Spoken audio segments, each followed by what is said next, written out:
Okay, I have a theory. The Romans didn't actually build straight roads and were a little bit lazy about the whole situation. Hear me out on this one.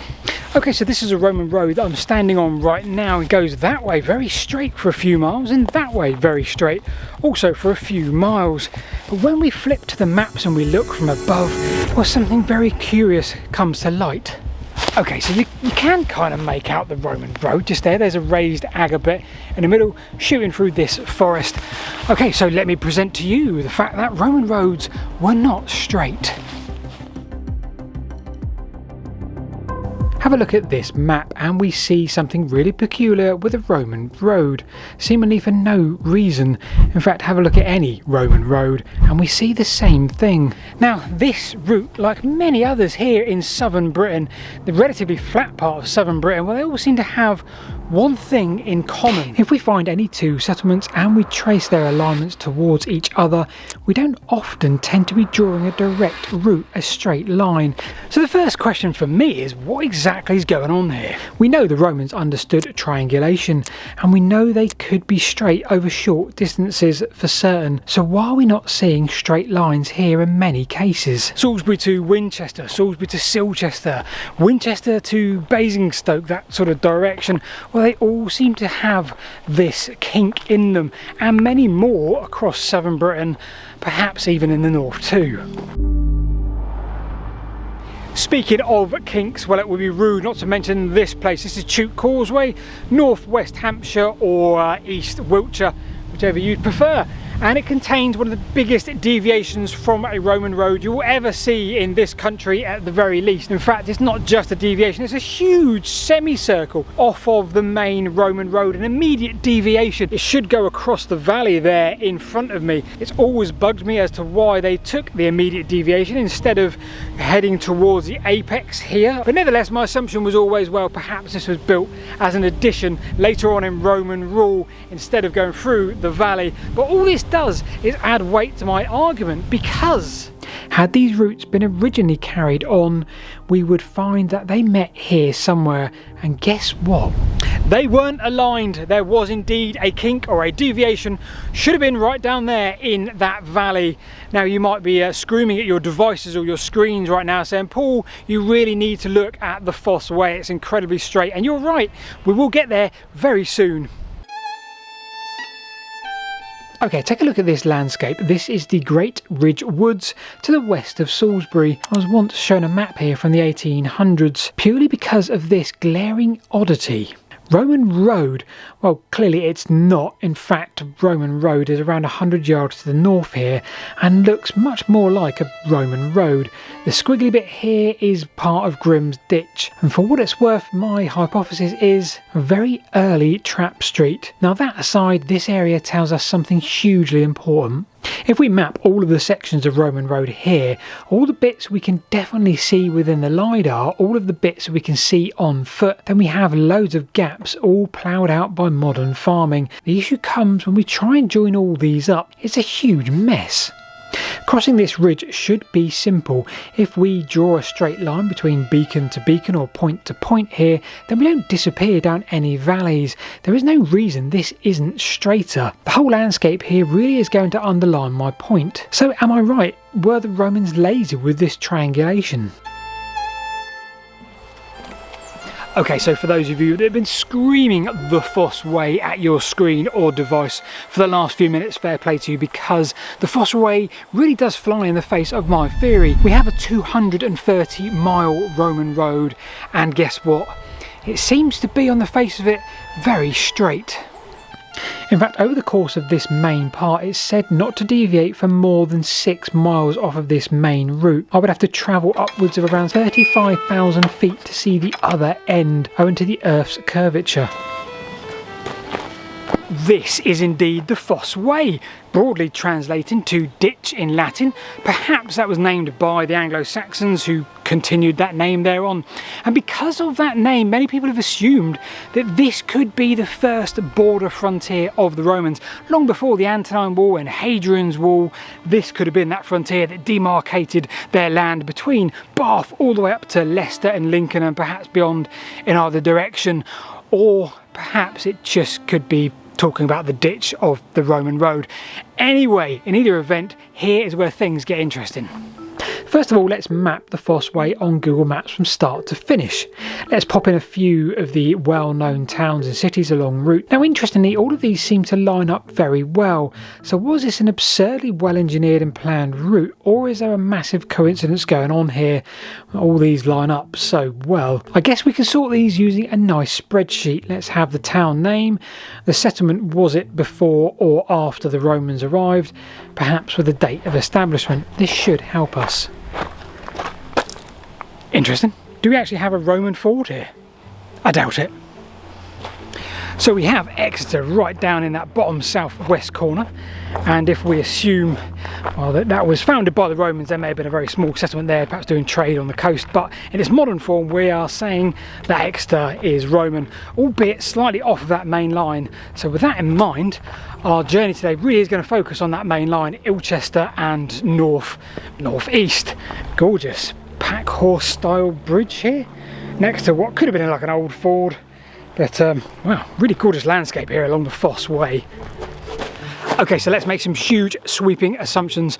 Let's mark on that line the pre-existing settlements pre-Roman. So with that in mind, we're going to have Ilchester, we're going to have Bath and Leicester, well established long before the Romans ever came here. Let's consider two really important questions. Number one, did the Romans build the Fosse Way, this route here, the same as what I believe they built them in other areas, smaller routes where they went from place to place, connected via a slight angle, a slight degree out in either directions, and just connect in the middle, nice and simple? And number two, is the Fosse Way actually straight? So as I'm mapping this, well, straight away, it's pretty clear that the Romans were using a similar technique to move from place to place. We're seeing very similar deviations along this route, changes of just a few degrees here and there. A great example is that of the Morton-on-the-Marsh to Leicester section. Okay, so picture the scene. The builders of the road north of Morton-on-the-Marsh and the builders of the road south of Leicester are aiming to meet up somewhere in the middle. Now, we assume they were given specific coordinates, but they wouldn't have been exact to the point of a degree, and they weren't, and we know this for this reason. The Leicester team reached the site at which Vonones would now be established. The Morton-on-Marsh team reached Stretton under Dunsmore from the south, and they're now 11 miles away from each other. A recheck of alignment confirms they both need to change heading ever so slightly. Broadly, that communication could happen whenever, but the earlier you change heading, the better, to avoid any severe deviations. This wasn't about obstacles in the landscape, because here there were hardly any.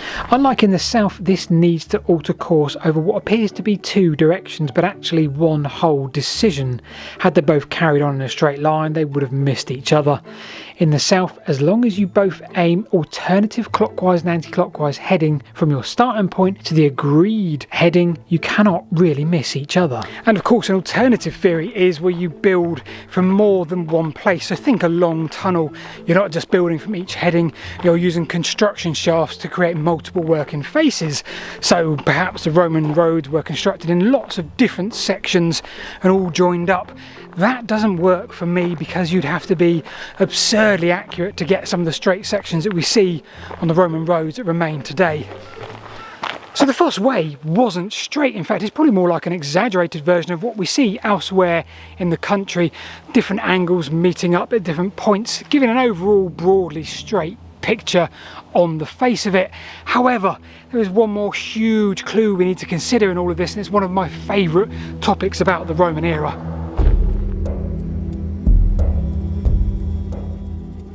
So this is the third time now I've walked on a good section of the Fosse Way, and I'm always surprised by the lack of Roman roadness about it. Not the straightness, but the lack of agger that we see, the lack of the Roman style road. However, the Roman itineraries, or the Antonine itineraries, is what I wanted to talk about, and they're an absolute joy. They remain a mystery in many cases, and you can still look at them today. Think of these itineraries like an old style AA route map, town to town to town, as a guide. If you were heading from A to B, well, it would tell you all your stopping points along the route and how many miles and what you would expect to see along that route. For example, you want to get from London to Exeter, well, you're going to need to take ITER 15XV in the Britain section, and it would tell you all of the stopping points and all of the distances along your route. Now, what we have left today is essentially a medieval copy of this, full of errors, but who cares? We have it and it tells us so much, and believe it or not, it's relevant to straight roads. Now, because of its namesake, you might be thinking that these were conducted by Emperor Antinius, ruled between something like 138 to 161-ish AD.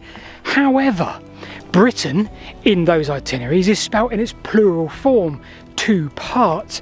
Now, that wasn't done until 191 AD with Severus. Is that where the word severed comes from? Now, what isn't irrelevant is the routes themselves, because if we map them all, look what happens. Google Maps, the section which is my Google Maps, is just the best thing in the world, so I'm mapping every single route as best I can. There are plenty of errors along here, so some routes aren't perfect, but we're heading at least in a general direction. Now, as I do this, you might start to see what I'm seeing. If not, all will be revealed very soon. Suffice to say, nobody knows to this day exactly what the itineraries were for. Suffice to say, at some point in the future I am planning a deep dive on these itineraries, but for the time being we're going to assume some kind of government document, government route maps for officials on official business that perhaps evolved and grew over even a couple of centuries. See a pattern now, or at least see the issue when I place this against the actual Fosse Way. Doesn't seem to be a formal route at all. Parts of it are used for sure, but as one formal route, nothing. So what exactly is going on here?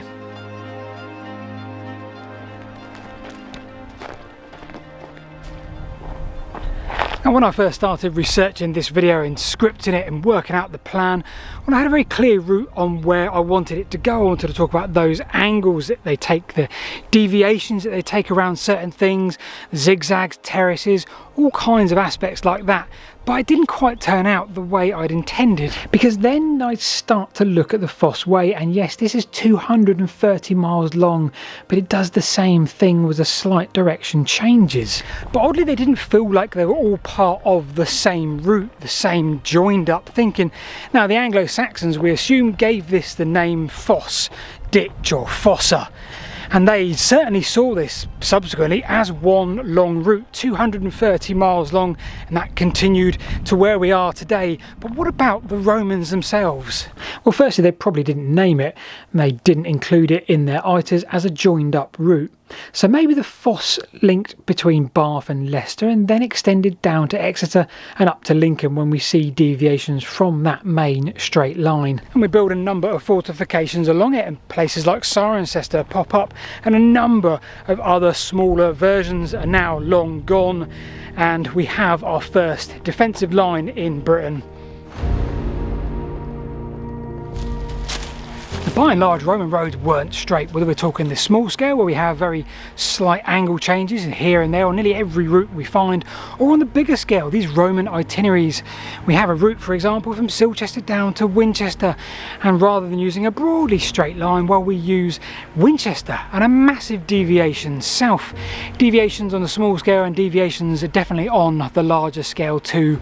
I've been Paul. If you've enjoyed this, click on the subscribe button and maybe like as well. That would be appreciated, and we'll see you this time next week.